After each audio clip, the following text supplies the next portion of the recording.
welcome back into the Lions 24/7 podcast. I am Tyler Donahue, and we have a fun show ahead for you here. A lot coming your way in terms of roster perspective and a different lens, I should say, than what we've done in the past. We've gone position by position, offense versus defense, in our reviews this month of how Penn State's 2023 personnel standpoint is shaping up. Well, we're going to kind of shake that around a little bit. Later in this episode, we're going to have Mark Brennan, Daniel Gallen join me, and each of us is going to select an 11-man Penn State squad. That means everybody on your team has to play defense. Everybody on your team has to play offense. Backyard brawl kind of a situation where you're getting three teams together. We're going to put it up for a poll at lions247.com on Wednesday and let our readers out there determine which of these teams and our listeners determine which would be the best. But in just a little while, we'll do that, and it'll be pretty fun because you're going to hear 33 names selected from this Penn State roster, and we'll explain our reasoning for each of those. But we begin this episode with the fact that Penn State has launched another recruiting class all the way into 2026. We're talking about the rising sophomores across the high school landscape in America. You don't have to look very far. Camp Hill Trinity High School's Messiah Mickens, who is the top-rated Pennsylvania prospect in 24/7 Sports' initial top 100 for the 2026 class that dropped last week, right outside the top 30. He is the starter for the Penn State 2026 recruiting class. Fantastic beginning for the Nittany Lions. And to break this down, we talked to Tyler Calvaruso, who spoke with Messiah Mickens shortly after that announcement came through on Saturday. I was getting ready to get on a ride at Sesame Place with my daughter, a Cookie Monster themed ride to be exact, when that news broke. So appreciate you and Brian Doan and Mark Brennan and everybody else who scrambled around for Messiah Mickens' announcement. There's been a bunch of coverage at lions247.com in the 48 hours since then.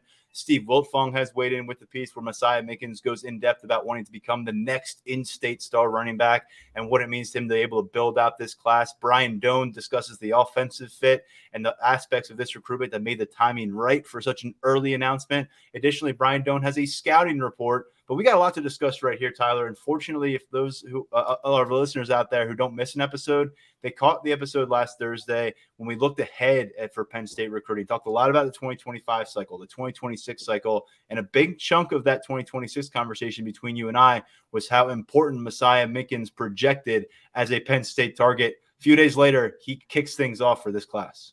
Yeah, and you get the feeling that this was Messiah Mickens pretty much deciding not to prolong the inevitable. You know, Penn State was his leader from a really early point. Pretty much as soon as the Nittany Lions offered, Texas A&M was the first program to offer Mickens. Penn State was second. And once the Nittany Lions jumped in with an offer, kind of got the ball rolling in a direction where Penn State always seemed like the likely destination for Mickens. And I mean, me and you have even discussed it on here that given what his offer list blew up to become, you know, could this be a very national recruitment, one that plays out all the way through his 2026 cycle? But at the end of the day, I mean, Messiah, if you read the article that Steve Wiltfong wrote after catching up with Messiah, he basically said that Penn State is built for him. And that kind of a quote speaks volumes in terms of his view of the program, how he feels he could develop under the watch of J1 Sider and the rest of the staff.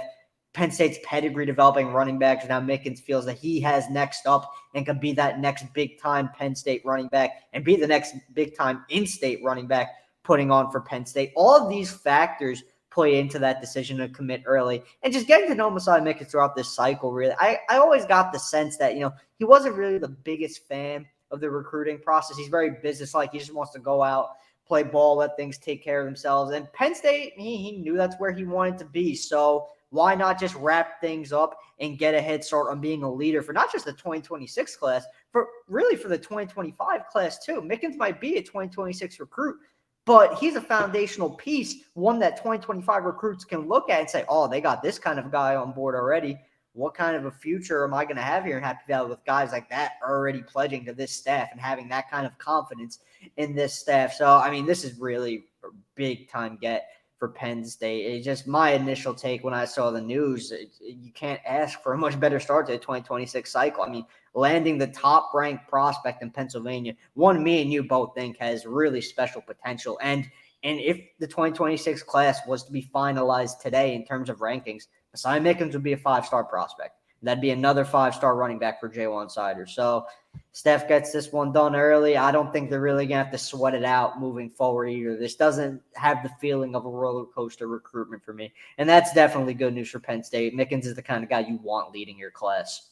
Oh yeah, this is, I mean, and the timing of it probably gives it away, but this is not the feeling of any kind of recruitment you're going to be dragging to the finish line. The guy's going to be racing to the finish line and grabbing other players to come with him. And that finish line is a long ways off. December of 2025. It's hard to really fathom that right now. And he's got 3 more high school seasons ahead of him. And as you said, 5-star status right now, if it were the end of his cycle. The way 24/7 Sports does these things, very cautious to give out 5 stars to underclassmen. Eventually, these classes will work their way towards featuring 32 total 5-star players. That matches the projected first round talent that comes out at the other end when these guys are done with college. But Mickens is currently number 30 in our initial top 100 for that 2026 class. Again, Alabama put out an early offer. You had Michigan and Ohio State reaching out for this kid. And something that we discussed on our last episode, and I'll just bring it back up again. In my opinion, we saw several really talented Power 5 future running backs on campus this summer, working with Jaywan Sider closely. Corey Smith was among them, the 4-star out of Wisconsin, going to be coming to campus next year. But I placed Mickens right there with Quentin Martin, who is the top-rated 2025 recruit in Penn State's class, and he's also going to play running back for the Nittany Lions. Those two I would probably place not just at the running back position, but really among offensive skill players that we saw perform over the course of this camp. I thought, because the big thing for me was when Mickens and Quentin Martin started running routes and that portion of the game opened up, they didn't lose a step. They were still the elite prospects that I saw during running back drills. And that's what really excites you about handling business on home turf. You're doing it now and a couple cycles here that are ongoing with 2024. Quentin Martin, top-rated player in the state of Pennsylvania. He's coming here to play running back. The top-rated player in 2026, Messiah Mickens, doing the same thing. And we look at what you've already got going on with campus. London Montgomery, the early feedback has been really strong for a guy who missed his senior season with a knee injury, but we're all focused on Nick Singleton, in-state product, Big Ten freshman of the year last year. What's he got in store next? And then you've got 2 guys who are NFL Pro Bowlers this past season. Both were in-state prospects at the running back position, Saquon Barkley, Miles Sanders. And I always want to make sure that we mention in this, and for years to come, Journey Brown, Yes. such a special talent here for Penn State. We'd be talking about him being in line to make a bunch more money on his second contract in the NFL right about now if things hadn't gone awry from the health standpoint with the heart condition. He was a fantastic player here for the Nittany Lions and Jaywan Sider. And these are just guys that have been around during James Franklin era, which is now a decade. So you can understand why Messiah Mickens, throw in the fact that they have this really stable situation with Jaywan Sider at running back, where you can say, well, look at all these names who have gone and done it. Why wouldn't I believe I can be the next? Yeah, and I think what Penn State fans need to understand is that everything you just said, it's so far from hyperbole, and it's not just us gushing over a kid who is now committed to Penn State. We've seen Messiah Mickens multiple times now, and every single time he stands out physically. Nick Saban offered him before his sophomore year. I mean, we don't really have to hear it from us. Like exactly. Nick Saban offered him before his sophomore year. The evaluation from the staff speaks for itself, and the evaluations of multiple other staffs speaks for itself. I mean, look, he's an advanced prospect. That's just the fact of the matter. Physically, he's already there. I mean, we talked about this last week when we were watching him go through drill work. He processes things very well. You know, he doesn't psych himself out. He doesn't overthink the moment. He just goes out there and he gets it done. It doesn't seem like anything is too big for him. And for a player who has only played 1 season of high school football to already be at that point, it just speaks to where Mickens is trending and his development. And in terms of, what you just said about the pitch and all these great Penn State running backs who have come from Pennsylvania and have gotten the job done at a high level for the Nittany Lions, I mean, Mickens was essentially thinking, why would I not want to be a part of that? And it's a pretty understandable thought process, especially given the fact he plays for Jordan Hill at Trinity. So there's a lot of familiarity with Penn State there. He has a lot of other ties to Penn State as well. This isn't, it's just one of those things where he was already very familiar with what's going on at Penn State, and then getting the chance to be recruited by Sider and the staff and learning more about the staff's plans for him and how exactly they will go about developing and getting him to the point of a Saquon Barkley, a Journey Brown, a Nick Singleton. That was something that really, really excited him. And I think Penn State pushed all the right buttons with Mickens. This wasn't something that, we always talk about Penn State's philosophy when it comes to taking early commitments and making sure that these guys are 100% on board. Penn State didn't pry anything out of Messiah Mickens. They wanted to make sure he was 100% ready. He felt he was ready to go, wanted to be part of what Penn State's building, wanted to be part of what Jaywan Sider's building that running back room. Just one of those recruitments where I think everything was kind of aligned for all parties involved. And the remarkable part about this is, at least the way we understand it right now here in August 2023, is that you're going to get Messiah Mickens eventually, huge prospect here in the state of Pennsylvania. As long as he stays healthy, keeps progressing the way we think he will, nothing's going to change in that department, but you're going to prevent what would have inevitably taken place. I would assume a huge national tour of college campuses. Now, you still have to wonder if he's going to want to get out and about over the next 3 years as his peers do that. But That's fair, yeah. the quotes were very indicative that this was a decision that he felt comfortable with. He didn't shy away from why he did it. Again, a ton of content. Brian Doan, Steve Wiltfong, Tyler Calvaruso, all playing a role in that during the last few days. So Lions247.com, what a way to start it. And just a couple of reminders here. Jaywan Sider was the Big Ten Recruiter of the Year during the 2023 cycle by 24/7 Sports. And then in that 2025 recruiting class, I mentioned that the couple they have in 2024 with Quentin Martin and Corey Smith.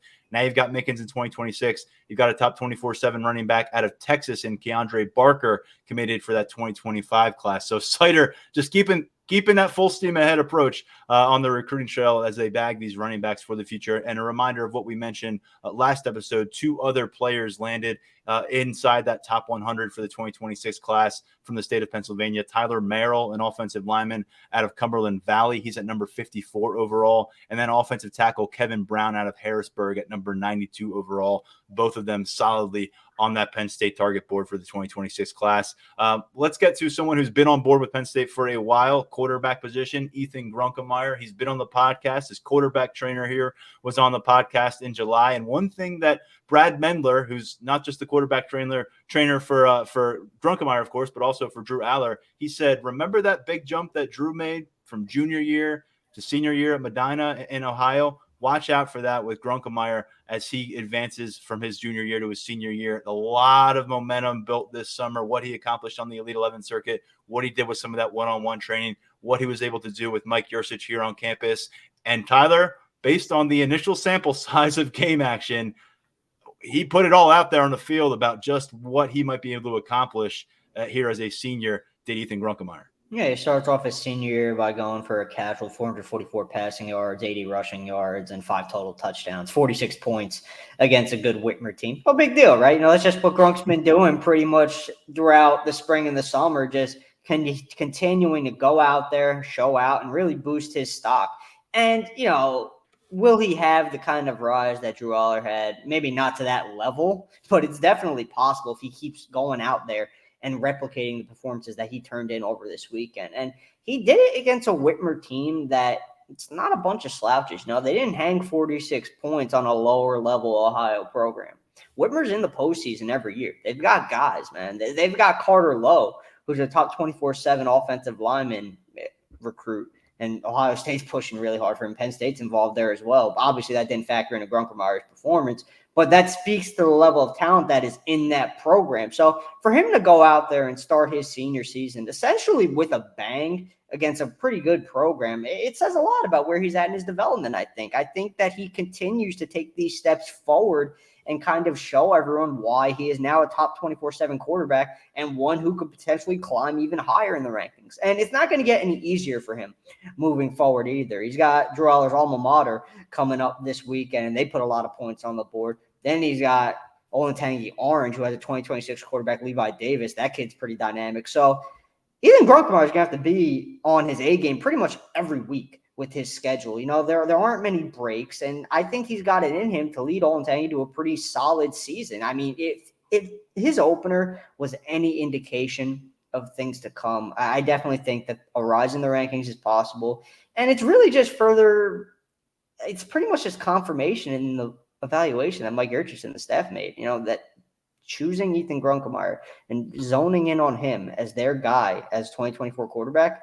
I mean, he's done nothing but go out there and prove them right ever since Penn State offered on April 20th. When you factor in the season opener, what he was able to accomplish at the Elite 11, he's got the Ohio State game. The Ohio State Yes. 7-on-7. Yeah, Yes. I mean it's been a list piling up, right? He's covering all of his bases when it comes to going out there and doing what this Penn State staff knew he was capable of doing. It's kind of one of those things where I said it last week. Penn State knew. Now Grunkemeyer is showing everyone, hey, look, this is who I am as a quarterback. This is what I've got behind me skill set wise. Watch me work. And that's what happened in the season opener. So I'm excited to see his senior season ultimately play out, see where it takes him, see what kind of numbers he could put up because, man, I mean, he was really, really good in week 1. Yeah, he's already jumped from 3-star status to top 200 overall. And the composite, he's even higher at 166 overall. The number 13 quarterback in 24/7 sports assessment. And we'll see where it goes from here. Certainly room with that ceiling to grow over the course of his senior season. Other quarterbacks that are ahead of him may regress a bit. So a lot to watch in those rankings. I don't necessarily think that his rise is over. And if you missed that conversation with Brad Mendler that we had in early July, the quarterback trainer, and how this all kind of happened with Penn State getting in on this early, Mike Yurcich just did his diligence on this one, and it stuck in his head. Did Ethan Grunkemeyer some of those early looks at him throwing the football? It wasn't a guy that he was quick to dismiss, and he kept tabs on him. And ultimately that put Penn State in a situation to dive into this recruitment head first before it really took off at a Power 5 level that could have put this one in jeopardy of the Nittany Lions closing things out in the spring. Brad Mendler told us himself that there were some big-time Power 5 sharks. Those are the college football playoff contender variety starting to circle around him as this summer was approaching. Very comfortable with Penn State, where he stood there, shut things down, and now he's just 4.5 months from joining this program as an early enrollee. Tyler, a guy who's not going to be joining this team in 2024 now, out of the JUCO level, Sione Laulea. One of the final times, I guess I'll need to pronounce that name on this podcast. One of the premier junior college prospects from the West Coast. Defensive back, was here in Happy Valley. Terry Smith made a strong impression. They've been a contender here for a long time, but they were not part of the new top 3.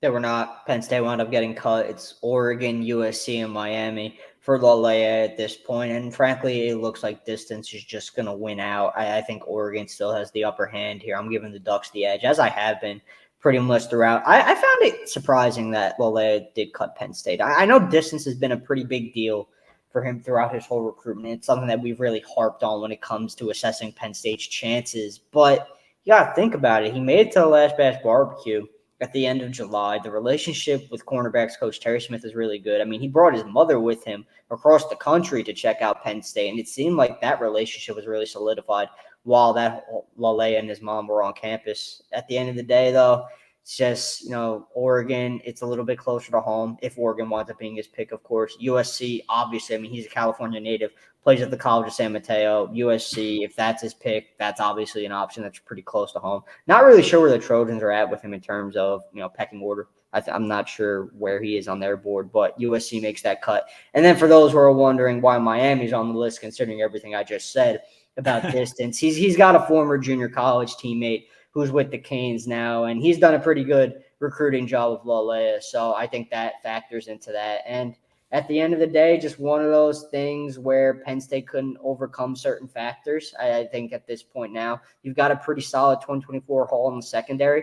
You go back to drawing board, monitor some late risers, see what you can get done. If you want to add in the secondary before the beginning of the early signing period, I think it's definitely a possibility if the right fit comes along and presents itself, but the staff's obviously not going to force any issues. That's what we've been saying about this 2024 class for a while now. Given that it is up to 2020, or that is up to 24 commits in the 2024 cycle, Penn State could be a little bit more selective with who it takes on from this point on. And, any additions that come on board moving forward, they're going to be ideal fits on and off the field from the staff's perspective. So we're going to have to see where secondary recruiting goes from here, but it's looking like Laulea is probably a done deal, and it won't be happening for Penn State. Again, a little bit of surprise that Penn State didn't survive the cut down. I was never really sure if Penn State was going to be the pick. I thought they would at least be a finalist when it came down to it, but no matter what, Nittany Lions seemingly out of the race now.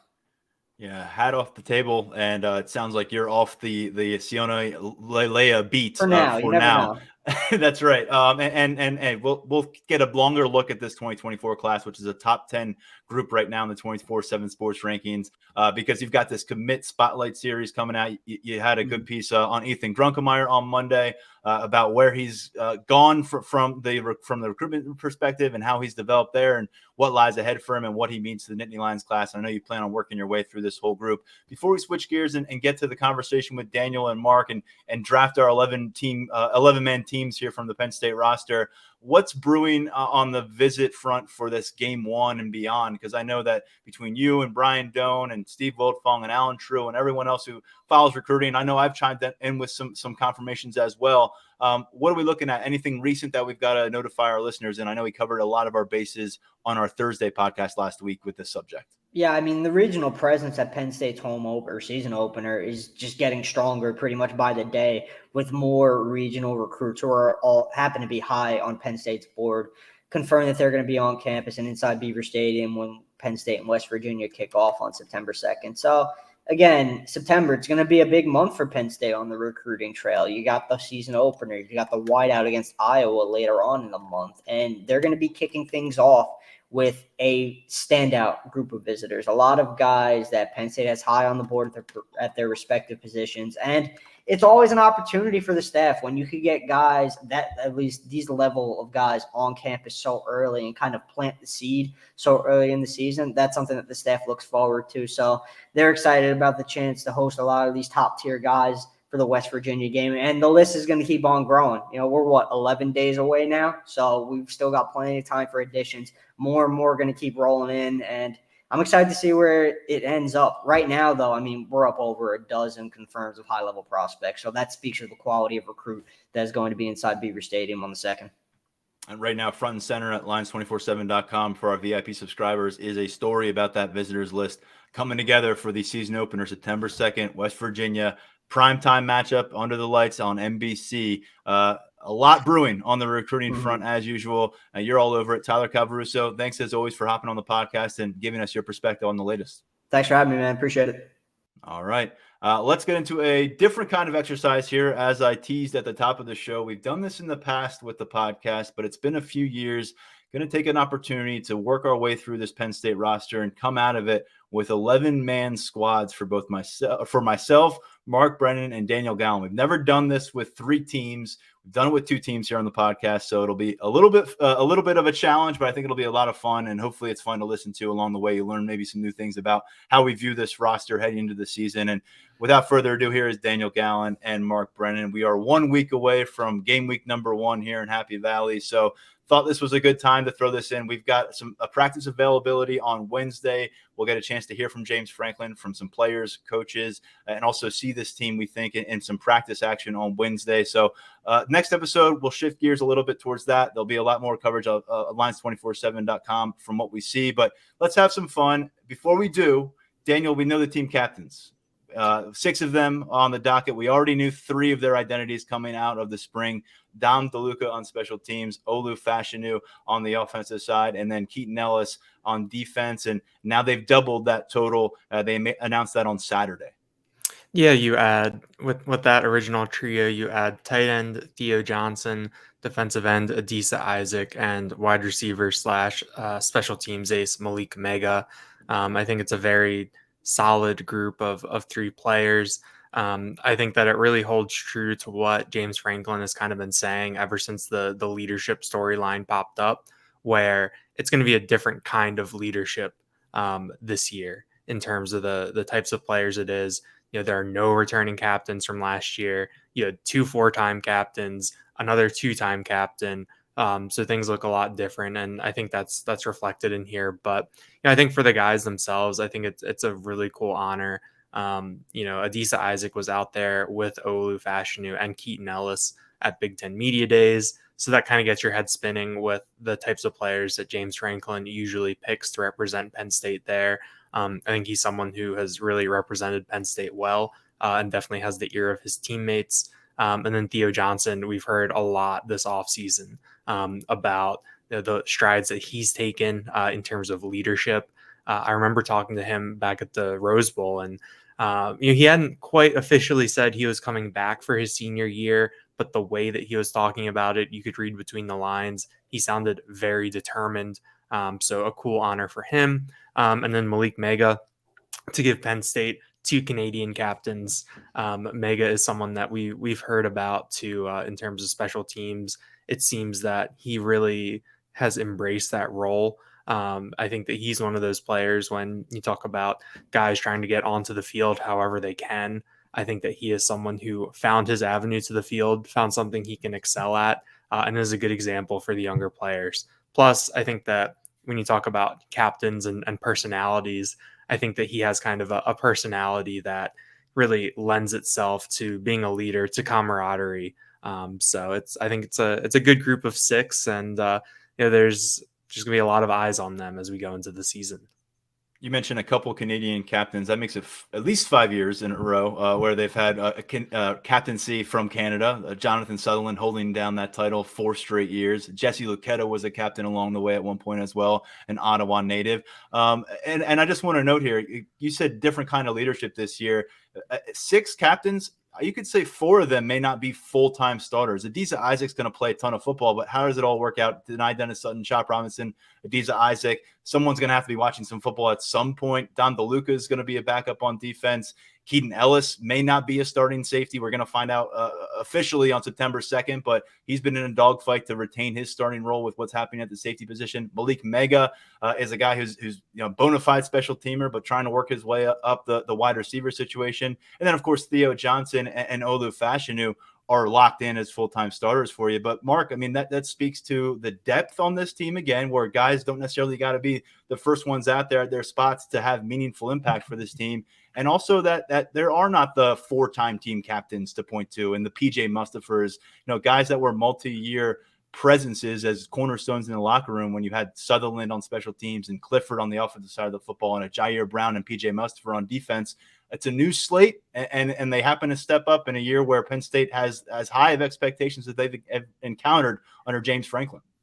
Yeah, you know what else it speaks to, though? I mean, in the era of the transfer portal, there are veteran players who could easily have gone other places and been surefire starters, like no question whatsoever.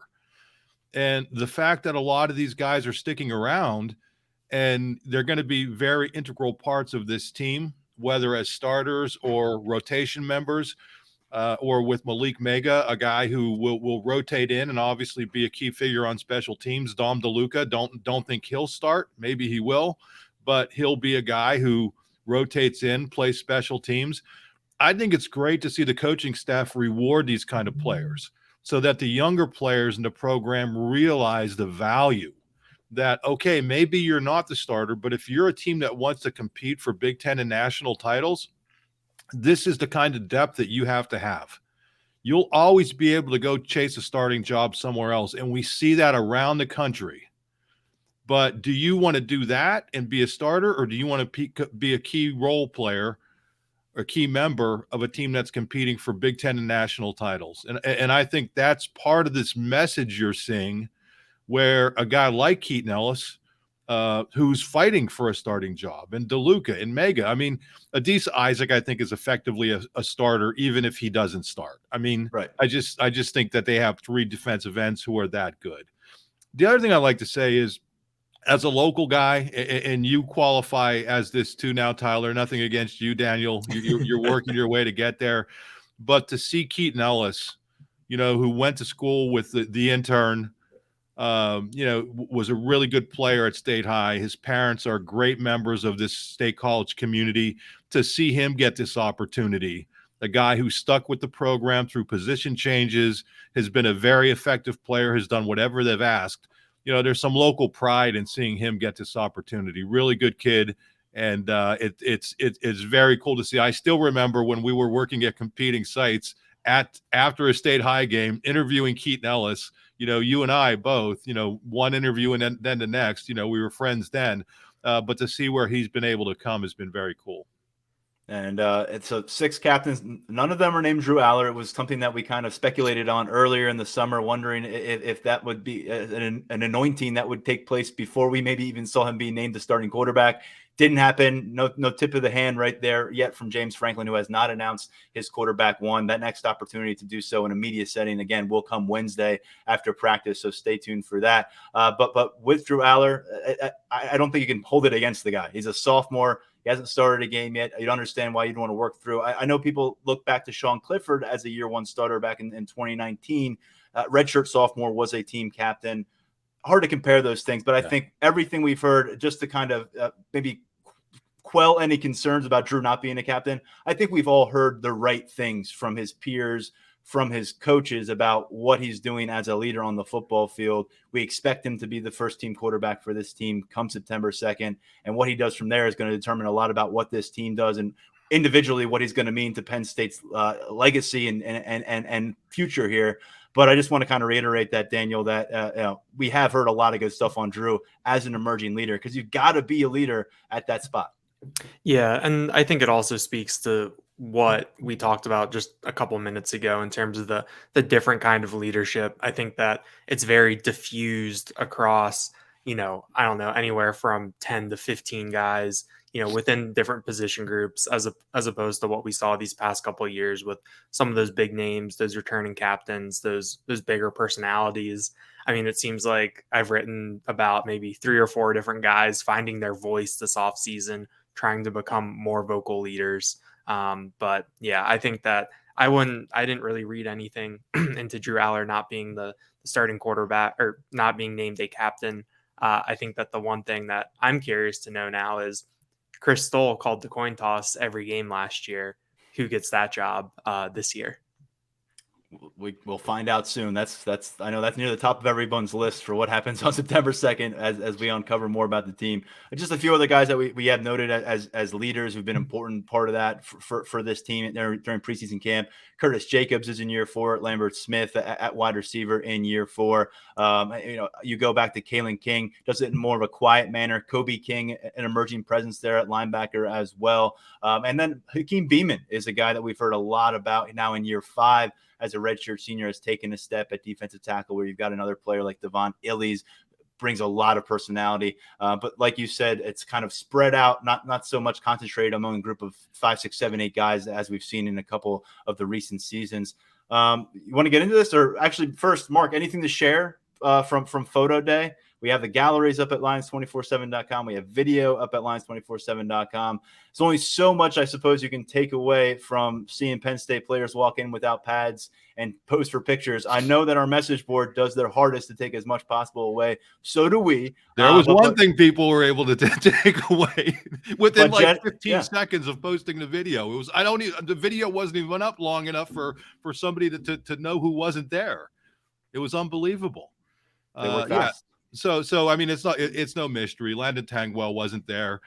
From what James Franklin has told us, he's dealing with bumps and bruises. I would also throw him in as a leadership guy, because we've seen him at NIL stuff and representing.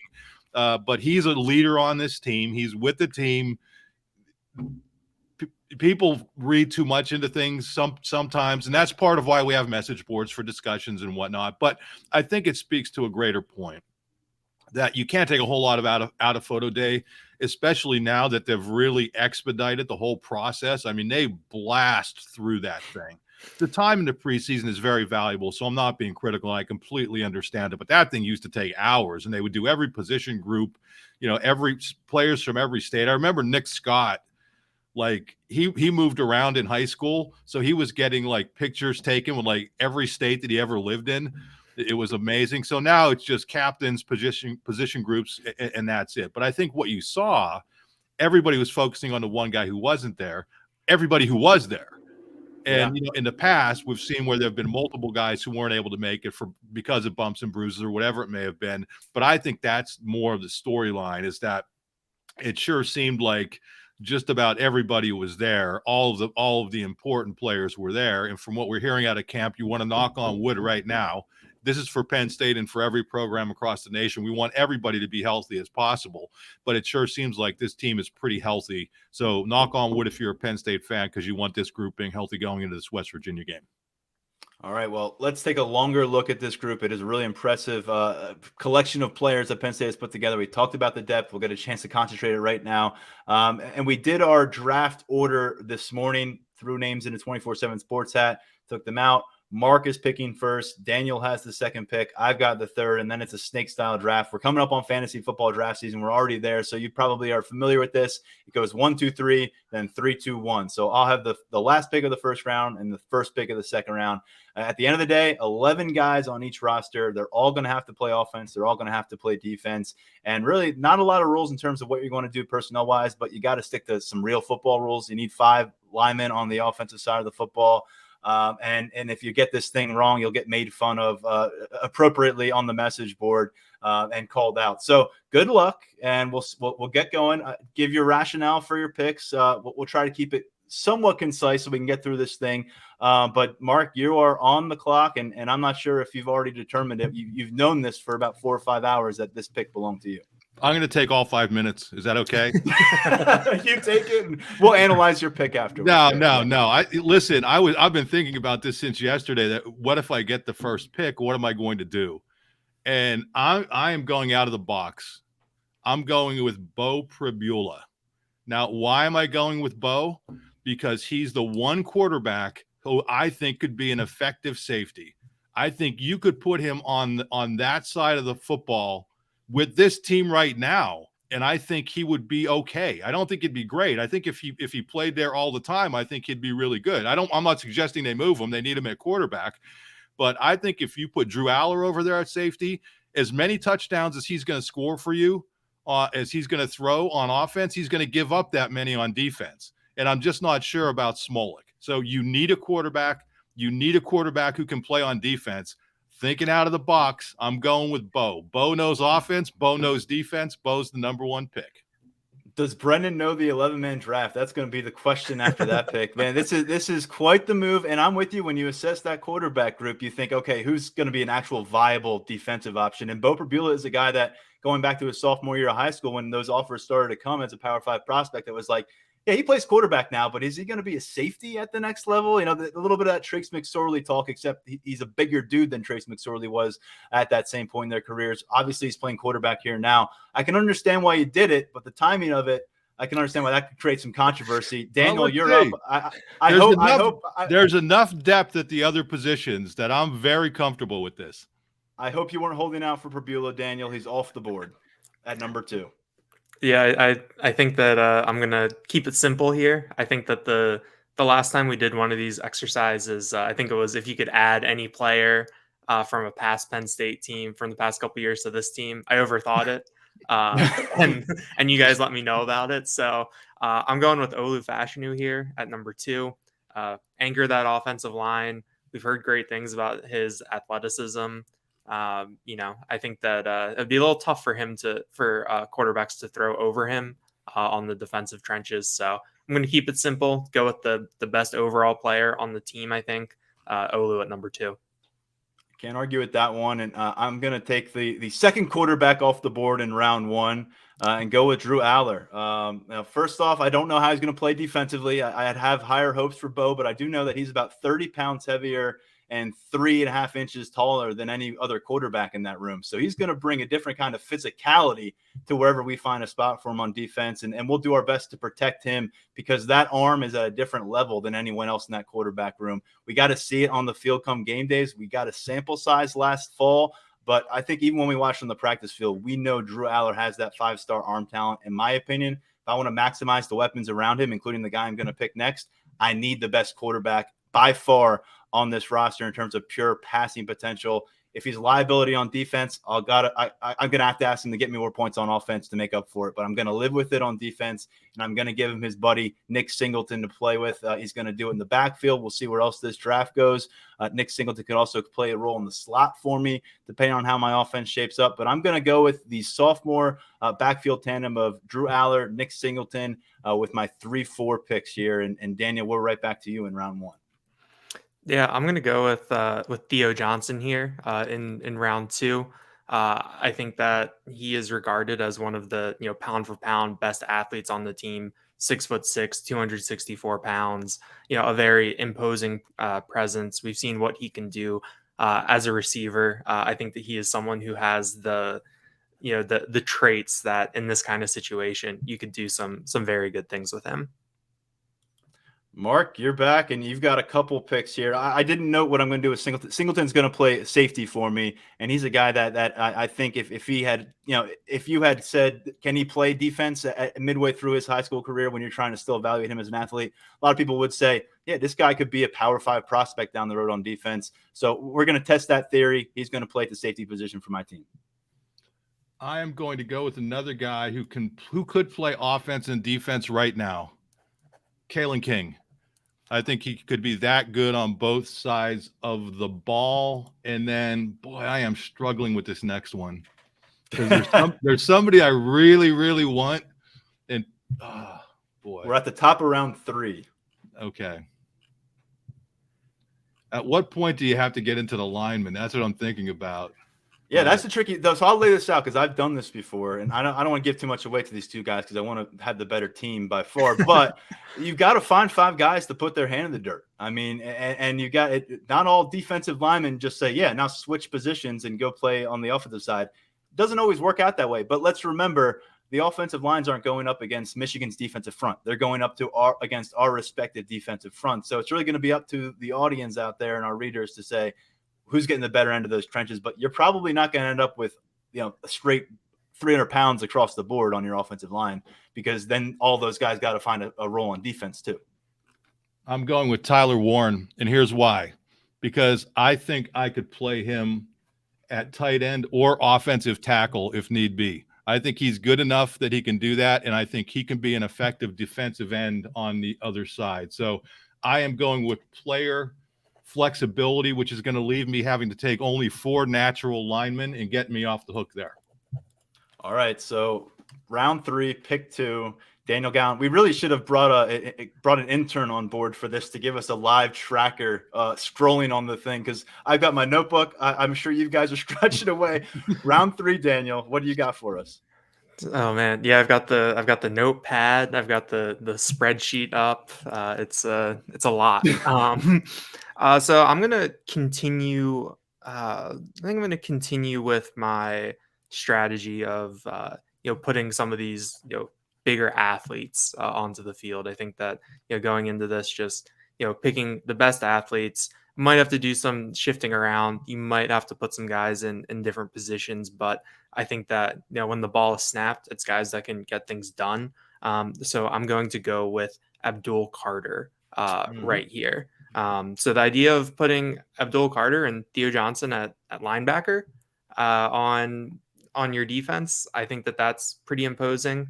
On the other side of the ball, Abdul, I might have to move some stuff around, but I think that when you talk about maybe a very flexible type of player, that you can do some different things with, I think that we've really learned a lot about him, and put him out there, he's going to get some things done. I want to learn if you end up having to put Abdul Carter at tight end because you need a lineman and Theo Johnson's about 270 pounds, and then you lose Theo Johnson's pass skills from your offense. So we'll see. There's some dominoes. I'm going to throw another. I'm just going to hit you over the head with the hammer on this one. I'm taking Kaytron Allen. I'm going to pair him up with Nick Singleton, let you guys figure out what to do with the rest of the running back room. And I'm going to put Kaytron Allen as opposed to Nick Singleton at safety. Kaytron Allen's going to play linebacker for me. Again, that's I feel a lot better about Kaytron Allen playing linebacker than Drew Aller playing linebacker. We've seen the aggression. This man is not afraid of contact. He is going to prove over the course of his sophomore campaign that he is among the most physical runners in the nation, I think, by the time it's all said and done, with the kind of spotlight on him. So that's where I am there. And then I think I'm going to finally draft a defensive first guy here with the first pick of round 4. And he's probably going to be pegged as my tight end because he brings elite level speed at his size and a lot of length. Deni Dennis Sutton. He's going to be an edge rusher for me. Going to play tight end. I haven't seen him run a lot of routes, but we'll work on that on the practice field and get him ready to roll. But I got Deni Dennis Sutton and Kaytron Allen coming off my back-to-back picks, and we're back to round 4 for Daniel Gallen. And don't worry, folks, we'll go over our teams at the end of this because I'm having just as much trouble probably keeping track of everybody else's squad right now. Yeah, I'm gonna turn to the defensive side of the ball and go for fill one of my skill position spots. I think I'm gonna go with Zakee Wheatley to play safety and wide receiver. He played both ways in high school at Archbishop Spalding in Maryland. We've heard a lot about those ball skills and just putting another long, rangy athlete out there on the back end. I think that can really only help things. Mark, we're back to you to finish round 4 and to start round 5. All right. I can't believe this guy is still out there, so I'm going to nab him. Chop Robinson. Can play him at either – can obviously play him at D end, and I think he could be a really good tight end for you as well. I think he's not the biggest guy, but he's got those kinds of skills. He And can then- burst. I mean, he's got the speed. Yeah. We know that. I'm surprised he lasted this long. And it's just I went with Nittany Sutton because that length at tight end to me was I get it. That was a separating factor. Yeah, I get it. And then I am going to go with it's one of two players. This is where it gets tough. But I have to start filling out the line. So I'm going to go with Drew Shelton, because I think that he's good enough to play left tackle for you. And I think he can be I think he has the physical ability, unlike Caden. Not that there's anything wrong with Caden Wallace, but I think Drew Shelton is probably a little quicker than Caden Wallace. So I think you need an offensive lineman, a tackle, a pure tackle. If I'm going to try to stash Tyler Warren as the other tackle, I'm going to go with Drew Shelton. All right. Back to you, Daniel. Round 5 continues. I'm going to go with a bit of a jack of all trades player that I think that we haven't seen yet, but we've heard a lot about. And I think that we think is someone that might be able to make an impact for Penn State this year as a freshman. I'm going to go with Cam Wallace as my running back and someone that we can use on the defensive backfield. Talking to Jaywan Sider at media days, he said that Cam Wallace is just someone that, is a football player, that you saw the tape, you saw what he was doing on both sides of the ball. And I think that in this type of environment where you need a guy who can do both things, there's some thought about Cam Wallace. Is he a defensive back at this level? Is he a running back? Well, he'll get to do both for me. All right. I got back-to-back picks here, and I'll use my first in the trenches. I'll go Hakeem Beamon. Naturally, he's going to be an interior defensive lineman, so he's next to Nittany Sutton up front for me. I like that pairing to start off with. A lot of speed and twitch. Penn State's going to have that themselves. And then what's he going to do on the offensive side is going to depend who else I draft, but I feel pretty good about him now that he's added that weight. We've talked a lot about that. If we had 255-pound Hakeem Beamon playing guard for me, wouldn't feel so awesome, but now 280-plus pound Hakeem Beamon, we can definitely make that work. And then I'll get into the secondary a little bit, start poaching from there, because there's some names off the board already, and it's a deep defensive backfield. I'll go with Johnny Dixon, maybe the most versatile component in terms of what Manny Diaz is going to be able to do this year in 2023. He has come a long way since transferring from South Carolina. Going to see a bunch of him in that Prowler package. I really love the way he plays down the line of scrimmage, but I think he's going to show off this year just how effective of a perimeter cornerback he can be in those one-on-one matchups, because when you've got Kalen King on the other side, and we saw what Kalen King did last year with Joey Porter getting all that attention, I think Johnny Dixon's really going to have a chance to step up here, not just within Penn State's defense, but on the 2024 NFL draft board. Glad to get him, and he's the first official wide receiver, I guess, for my offense as well, is Dixon. And Daniel, we're back to you. We're pick 2, round 6. Let's see. Here we go. I think, I'm thinking about the trenches a lot too. I think I'm going to add some beef down there on the interior of the offense and the defensive side. I'm going to go with Jordan Vandenberg. He's up over 300 pounds. I think that, you've seen him. We've seen what he can do in the weight room. I think that he's someone that could hold his own if someone's pushing against him. And this year, Penn State is really looking to see if he can push on some players. So I'll go with Vandenberg in the middle of my the interior of my offensive line. Daniel, I'm going to speak for Mark here and say you've got a good setup. Number 2 is a spot to be. It's nice to draft 2 guys back to back, but it is a tough thing to. By the way, I'm buying you some time, Brennan, so use it. It is a tough thing to find those 2 names, give the analysis on it, and make sure you're actually addressing your roster. You've got a nice little cushion there, Gallen. All right, Mark, that worked for you a little bit? It did. Thanks. Okay, yeah. I need to get – I'm going to go with Zane Durant, who I think could do good things for you at tackle, and then I'm going to put him at center too. I think you don't have to be the biggest guy at center, so I like Zane. And then what do I need here? Yeah, this is tough. I mean, all right, I'm going to finish off my defensive line with J.B. Nelson, a versatile offensive lineman, and just from what we're hearing, a nasty, tough player. can grind it out there. I think he's a guy who can get it done on both sides. And I think that would be an effective defensive line. So that's what or offensive line. I'm sorry. So I'm going to go with JB Nelson. I mean, his value in this conversation is definitely up there because of what he's able to do for your offensive line. And Mark, beefed up in the trenches. I got a lot of work to do. I don't know about Daniel, but I got a lot of spots to fill so far on the offensive and defensive. You were the one who was opened the show by ridiculing me by going with Bo, saying you don't know how to do an 11-man draft.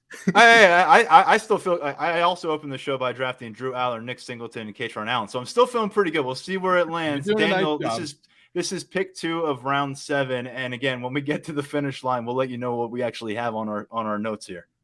Yeah, I'm gonna stay on the interior. I think Mark brought up with his Zane Durant pick, someone who can play center. I think is something that you need because we've seen games get derailed where the ball can't get snapped, doesn't even get snapped.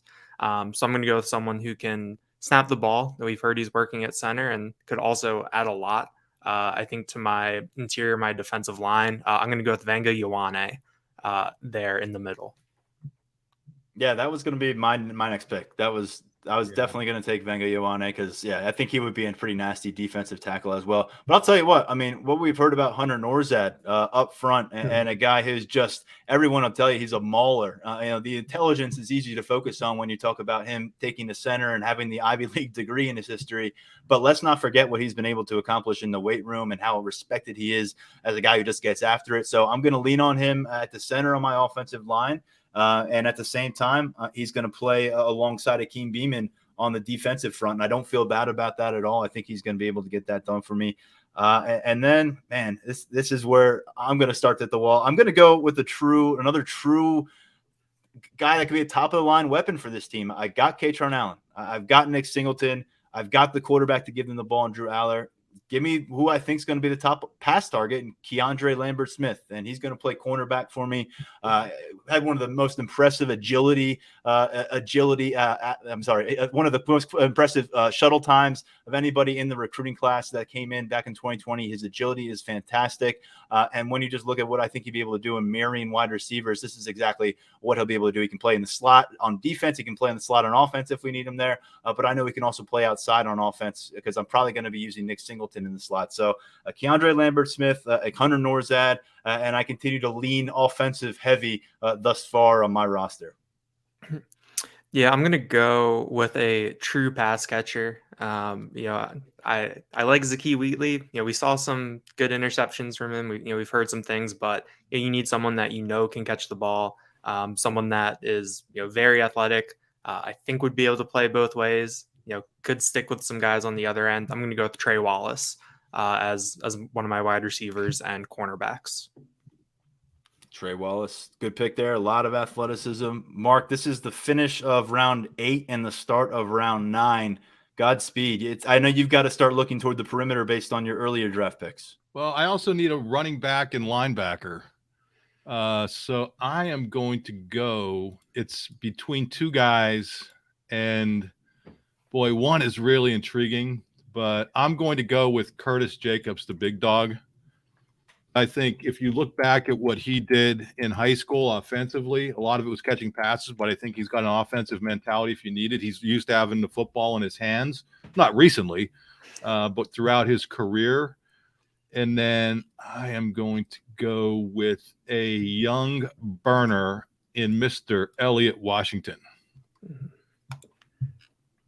As a wide receiver, cornerback. Okay, and a lot of speed there with Washington. Daniel, let's get down to the nitty gritty here, man. You're starting to get to the point. I know I am where I'm like, someone's got to play this position. It's not going to be pretty, but someone's got to play, and they better be really good on the other side of the football. I don't know if you're at that point too, but it's time to make another pick. Yeah, I think I'm going to round out the trenches. I think when you talk about winning football, I think that if you have solid lines on either side, I think that can make up for a lot of deficiencies elsewhere. And I think I'm going to add Caden Wallace to my offensive line, defensive line. He's bigger than he's probably ever been. He said he's having one of his better, better fall camps. And we know that what his potential is, what the traits are, and what he could be capable of. So, I feel good putting him up front for me. Man, this is getting tricky. How much does Denai Dennis Sutton weigh? Because I might have to play him at tackle. It's getting to that point where maybe my idea of him playing tight end is going to be short lived. Is Tony Rojas off the board? Do we have that confirmed? No, That's who I was thinking about when I picked the big dog, because Rojas obviously was a terrific running back in high school as well.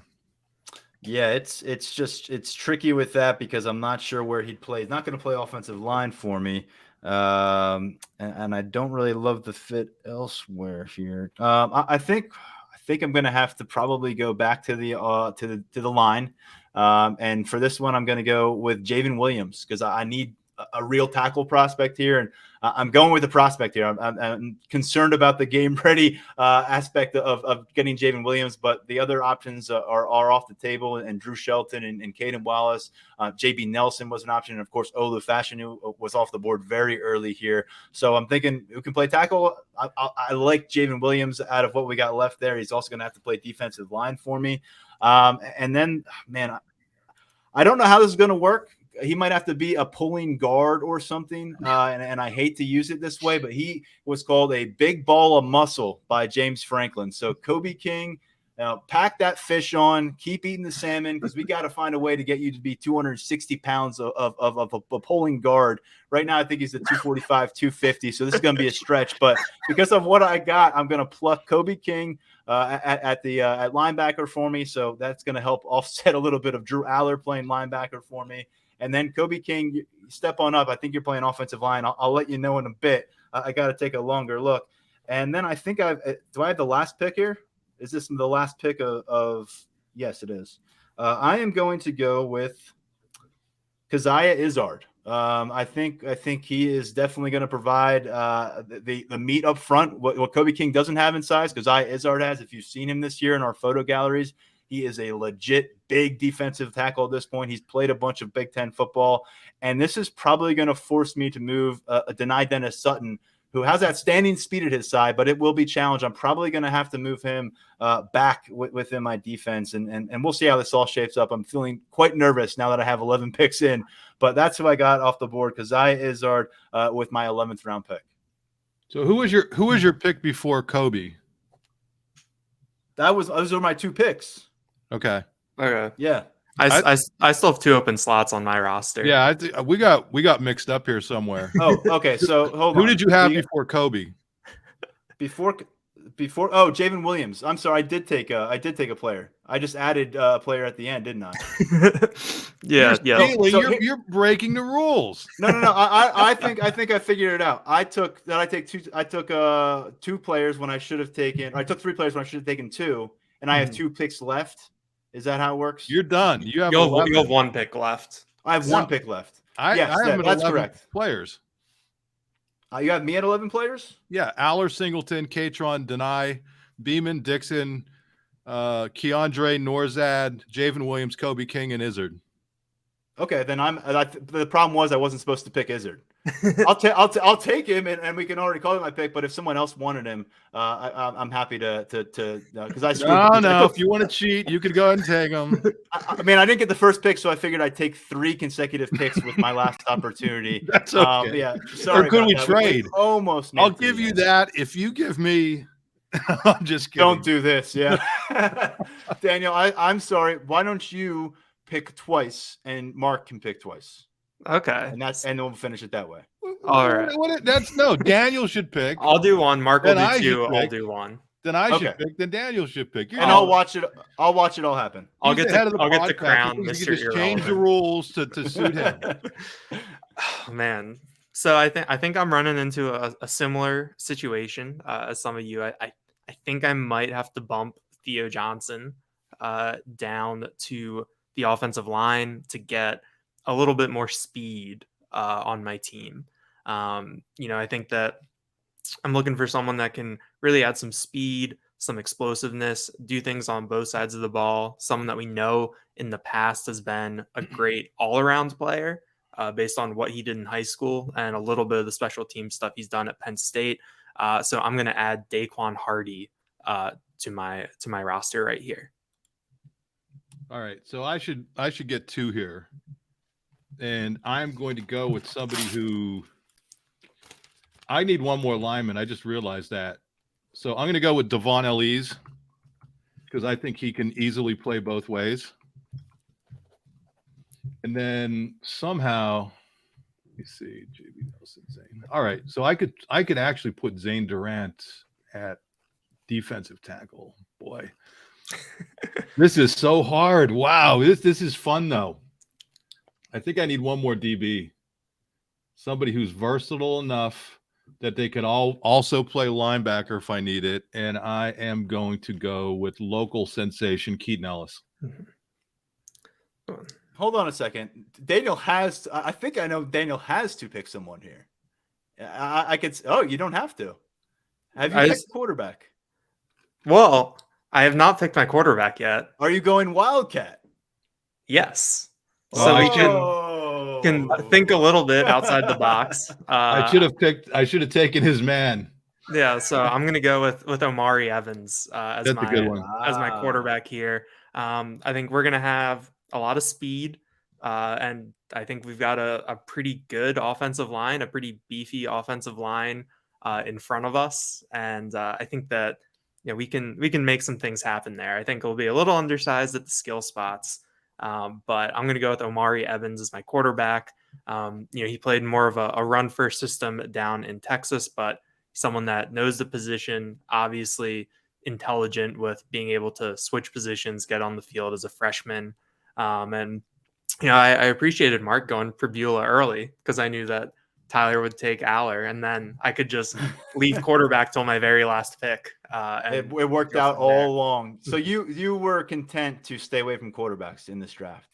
Well, Beulah was a very good first pick. And I did have Tyler Warren ahead of Omari Evans on the board for quarterbacks. But my other strategy as I was going to sleep last night was, if I did have the turn, was to go Aller and Beulah back to back and squeeze you guys. But I think that the board unfolded pretty nicely.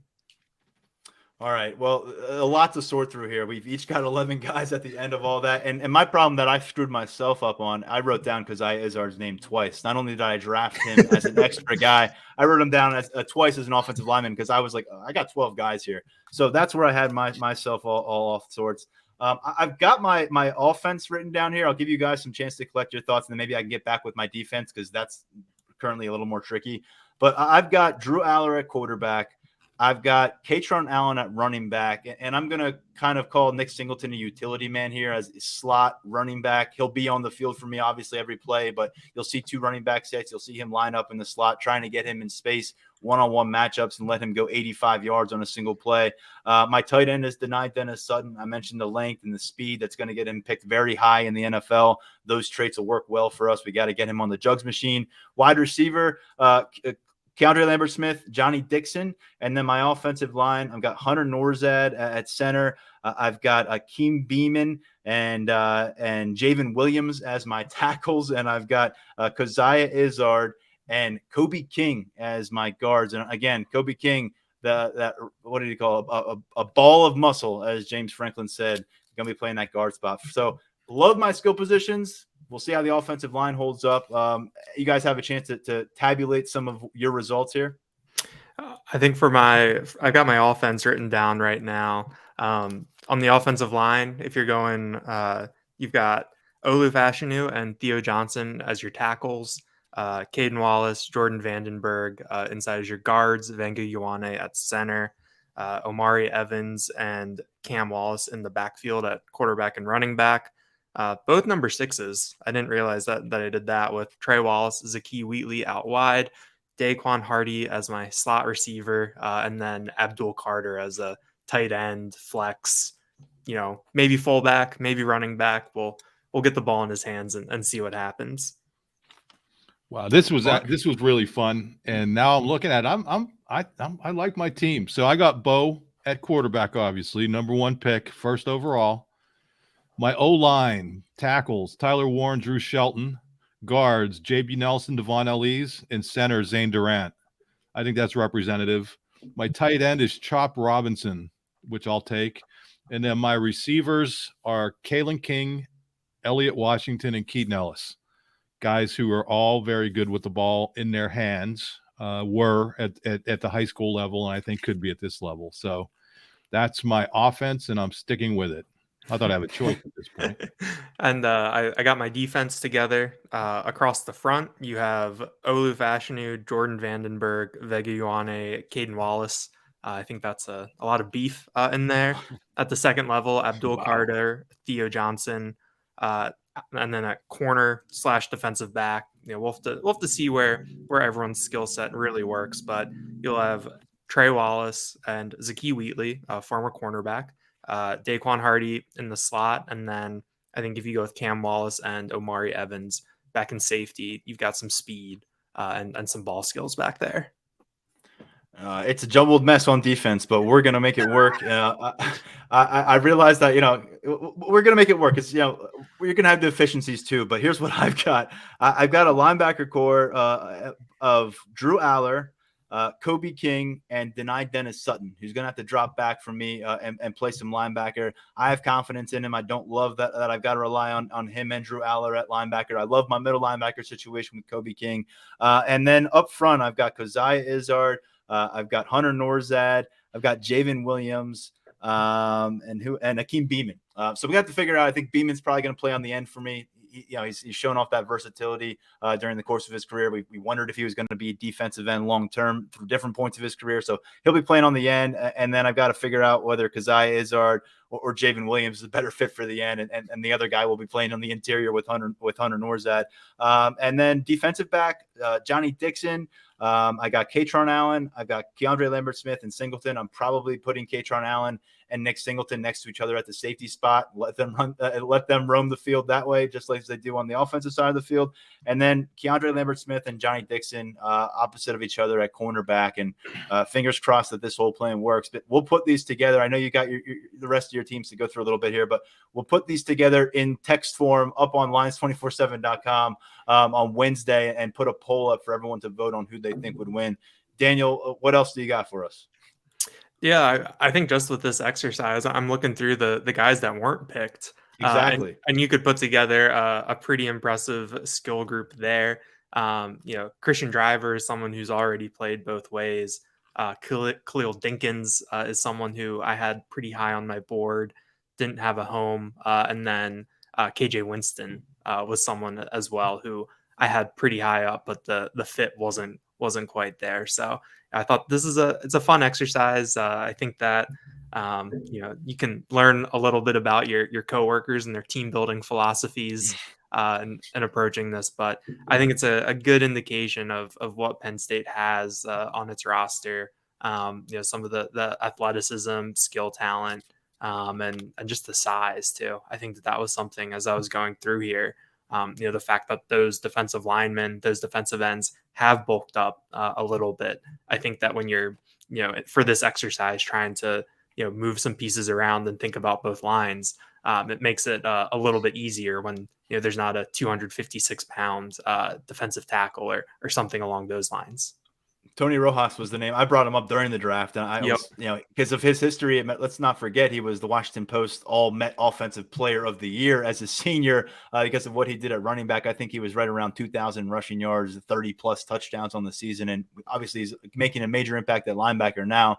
He was the one that I thought, wow, he went undrafted here. You kind of hindsight 2020. Do you find a way to get him on your roster? There's a few guys like that. King Mack and Zion Tracy have a bunch of speed and versatility. And so in that freshman class alone, you can start to take a closer look at. I don't know if any freshmen got picked aside from Javen Williams.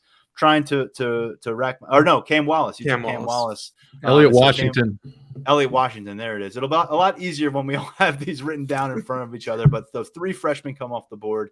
Bo Prabula is the number 1 overall pick, just like everyone thought, and it was a lot of fun. Let me breeze through my defense, Tyler. I didn't get a chance. Yeah, sorry, I didn't skip through that. Go It's ahead. all right. We're processing a lot here, so you gave me time to actually figure out who's going to be where. Thank you. So I got Drew Shelton and Zane Durant at end, J.B. Nelson and Devon Elise at tackle, Chop and Tyler Warren at outside linebacker. No, I'll put Chop in the Chop at outside linebacker, the big dog at middle linebacker, Kalen King, Elliot Washington, Keaton Ellison, Bo Prabula in the secondary. So I also suggested, I don't know if you guys want to do it, that we pick our coaches for these teams. That's right. Oh yeah. I can do that. I kind of forgot about it, but I think I can still do it. You have the first pick, so I do. Yeah, and you know who I'm going. I'm going. Hold with on. guy. It's strictly non-James Franklin's, right? So everyone is available. I'm just making sure everyone's available on the coaching staff aside from James Franklin. Gotcha. Lions 247 staff. This is James Franklin by not drafting him. He is not available. Gotcha. This is more about having fun and letting people know about some of the other coaches. I'm going somebody who's a star wide receiver at Penn State, somebody who is an outstanding cornerbacks coach at Penn State now, was a longtime successful high school coach as a head coach at Gateway and administrator and all those things. I'm going with Terry Smith because I think he'd be the perfect guy to work this one platoon football type stuff. He knows how to approach things from both sides of the ball. I appreciate that answer. Daniel, do you have one for us? Yeah, this is a tough one. I think that there's some good options, and there is some former head coaching experience on James Franklin's staff. But I'm going to go with an offensive mind, especially given that I've got a little bit of an unorthodox setup here with my quarterback situation. I'm going to go with Jaywan Sider. He's done a great job coaching up those running backs. I think that he's added those titles to his name: co-offensive coordinator, assistant head coach. This is a guy who I think knows how to organize things, is probably going to be a head coach at some point soon in his career. So I'm going to go with Jaywan to lead my team. You're going to need him to work on Cam Wallace, who's your primary running back. And as a former NFL draft pick at the quarterback position, he can work to refine Omari Evans as a passer as well. So I like that pick. And Jaywan Sider, I say it all the time, 6 years here now in Happy Valley. Not a lot of people thought that was going to happen. And whatever comes next for his career, when he decides to leave this campus, and if he decides to leave this campus, it may very well be that head coaching opportunity. And I think that's going to be the case, certainly for my pick, Manny Diaz, who I think many of us were surprised that he's not a head coach right now. Instead, year 2 defensive coordinator, linebackers coach with the Nittany Lions, still just 49 years old. I'm not sure how we're going to view that time at Miami long term. We'll see if the Hurricanes program can get on track. But it just seems like coaching staff after coaching staff has run into the same issues of not winning games there. So Manny Diaz, when he does resurface and get a shot at being a head coach, really going to be curious to see what it looks like, because he had a lot set up for him down there, but there was also a lot of pressures. His dad's the former mayor of Miami, coming home and so it didn't work out there. Could have worked out somewhere else. We'll see as a coach. On my team, he's got his work cut out for him on defense. I already kind of said what that scrambled spot was. Listening to Mark's defense, it sounded like a lot more natural fits in some of those spots than what I was describing. So going to need that Manny Diaz expertise to shine through with those 11 guys and get my guys in gear to handle your teams. But yeah, fun part of that to throw those names in. And Anthony Poindexter was another guy that very well could have been a head coach already if Virginia had gone in that direction. They did not. There's been some regret about it down on that campus, but it says a lot about this, not just the roster depth, but the coaching staff depth that James Franklin has accrued here in Happy Valley, because you can work your way down this list. Guys, good stuff. We'll put it down and make it a little more presentable for our readers over at Lions247.com. Hopefully it wasn't too crazy to follow along with. It was a bit of a scramble to track in live time, but we got to the end of it. And we'll put it to a poll and we'll put it to the vote to see who takes it. Had fun. See you guys in the practice field Wednesday. And I hope you guys are kind of getting rid of that dizzying effect that I got from the 11-man draft. It was a good way to reintroduce myself to the roster yet again. That's Yeah, right. next year, maybe we could get Calvaruso involved with this next year, make it 4 teams. Because I'll tell you what, we probably could have done that. It would have been that might be a little bit too much. Good thing we have a full year to worry about that. Let's see how this goes with the voting and whatnot. Yeah, we might need a dress rehearsal if we go with 4 people, but appreciate everyone for following along. A lot of fun. I don't know how many different ways we can take a look at this same roster until the season gets here, but we're trying on the podcast, and just a matter of time, they'll be out there playing the West Virginia football team. We'll have a whole different set of analysis coming your way. Mark, Daniel, we're back at it at Penn State practice facilities Wednesday. In the meantime, be well. Yep. Thanks, Tyler. Yeah, thanks, Tyler. All right, good stuff from those two. Good stuff before them from Tyler Calvaruso, our resident recruiting expert at Lions247.com. You can follow all of our coverage every single day over at Lions247. 30% gets you in for a full year of annual subscription, or $1 for 1 month, and take a test drive into this early stage of the season. See what we do when it comes to recruiting coverage. A lot coming your way here in the month of September as we close out August. More intel out of fall camp at Lions247.com in the days ahead as well. What are we hearing? How is this depth chart shaping up as West Virginia approaches its trip up to Happy Valley? A lot of fun stuff ahead here on the podcast and over at Lions247.com. On behalf of all of us, I'm Tyler Donahue, stepping aside for now. We'll catch you next time right here on the Lions 24/7 podcast.